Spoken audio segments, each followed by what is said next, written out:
the messengers. We really want you to have your medications. Trust me, all of these retail chains, they want you to have your medication.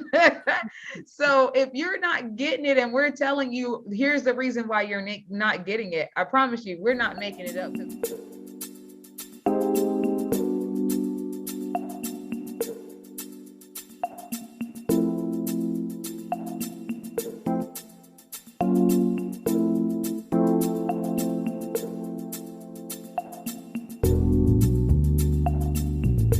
So our second reason could be insurance challenges, prior authorizations, or the lack of refills.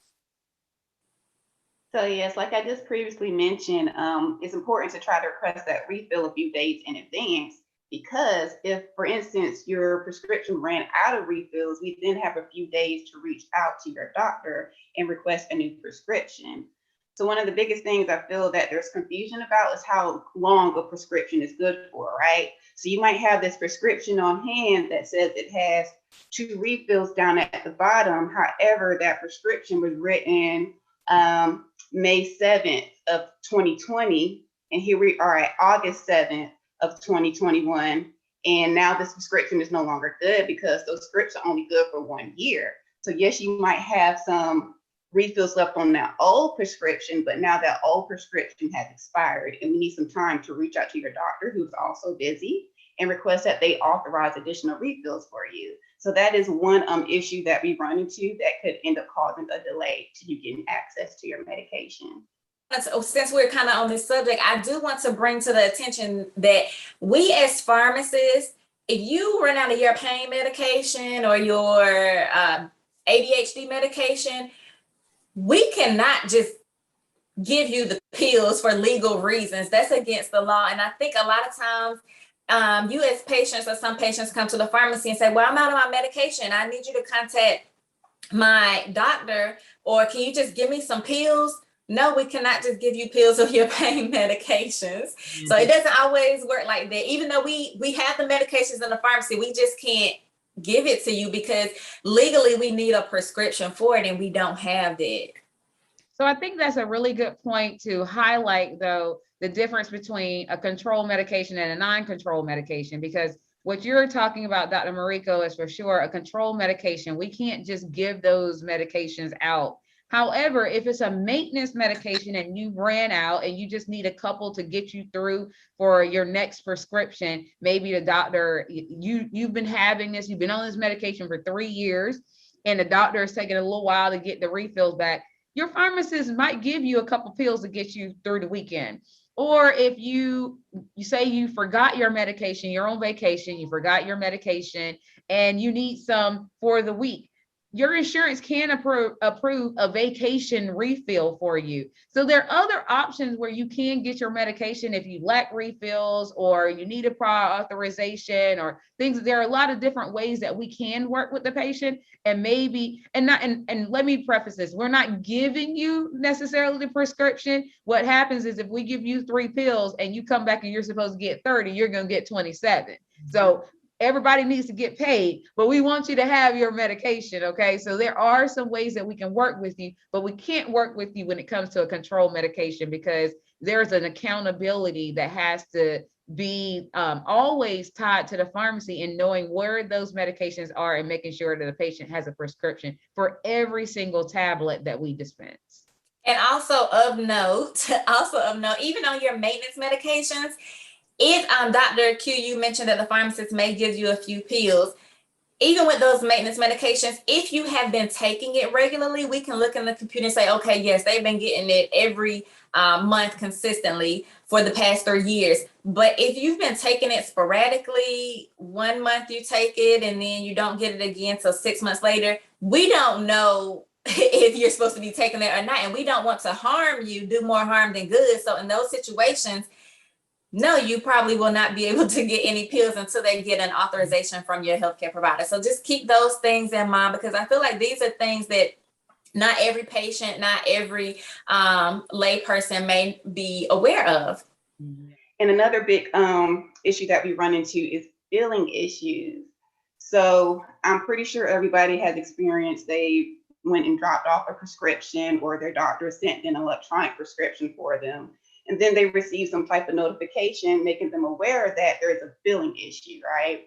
And 9 times out of 10, that billing issue is due to a situation called a prior authorization.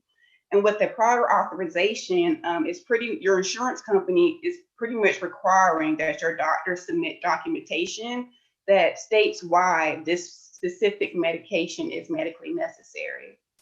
And they do this because the insurance has their own set of medications that they add to a formulary list, and that's going to be their preferred medications that they use. So the one that your doctor wrote a prescription for is most likely not part of that formulary. So before the insurance decides to add that to the formulary for you as an exception and pay money towards that claim, they first want to know why this medication is preferred over one that they have on their formulary. So on their insurance side, there will be a set of guidelines that they will review and compare that to the documentations that your doctor submits. And with these guidelines, they're pretty much assessing like what your diagnosis is, what other medications you have tried, and if you failed treatment with those medications. And they'll take all of that into consideration to determine whether they're going to approve your claim or not. And that tends to take some days. That is not like an instant, like you submit a notification to your insurance and boom, they approve or deny it. This can take anywhere from 1 to 2 weeks to go through. So during this process, we really do ask that you remain patient.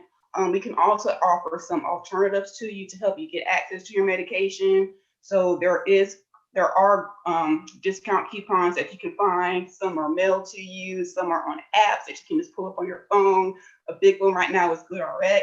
So we can always play around with discount cards to try to see if we can get an affordable copay for you. And instead of waiting that 1 to 2 weeks for that prior authorization to go through, we can at least get you a month now by billing a discount card, and that way you have access to your medication. Can I chime in and say something? Because I felt a little bit of a pet peeve come on with that prior authorization. So I want patients to understand that the pharmacy has no control over prior authorizations. Generally, the information that your insurance is looking for is from your doctor.